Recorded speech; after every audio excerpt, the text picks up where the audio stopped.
Le trajet domicile-travail en France, c'est la première cause de mortalité en entreprise. Le groupe Terre du Sud a souhaité organiser des ateliers de sensibilisation pour ses collaborateurs.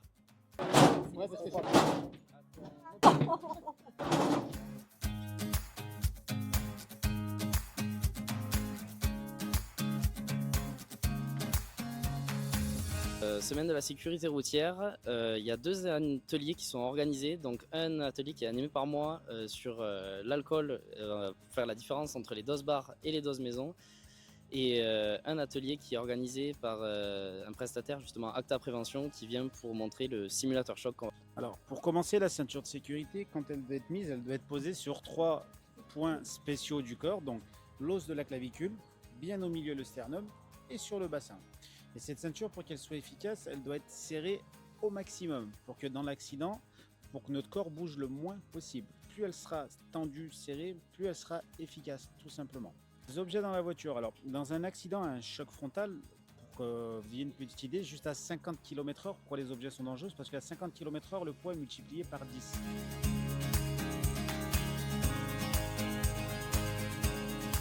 Et on m'a expliqué des trucs et il y a des trucs que je ne savais pas, comme des objets dans la voiture qui pouvaient nous tuer aussi.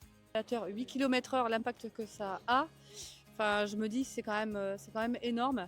Donc moi, ça m'a permis de prendre conscience de certaines choses. Ce qui m'a marqué, c'est l'atelier sur l'alcool, les doses de bar qui sont quand même assez choquantes quoi, par rapport à ce qu'on peut mettre à la maison et être servi en bar. Voilà. J'ai appris peut-être plus de choses concernant la ceinture de sécurité plutôt que l'alcool, parce que j'ai l'impression qu'il y a plus de campagnes, en tout cas de publicité pour nous prévenir de l'alcool au volant, alors que la ceinture, voilà, on a appris pas mal de choses. Parce qu'on est constamment sur les routes, on est commerciaux, mon collègue et moi d'ailleurs. Et puis voilà, une petite piqûre de rappel, une petite sensibilisation, ça fait pas de mal. Voilà. Oui, commercial, donc on est tout le temps sur la route. Et après, c'est un genre de formation qu'on n'a jamais fait, donc c'est intéressant de voir.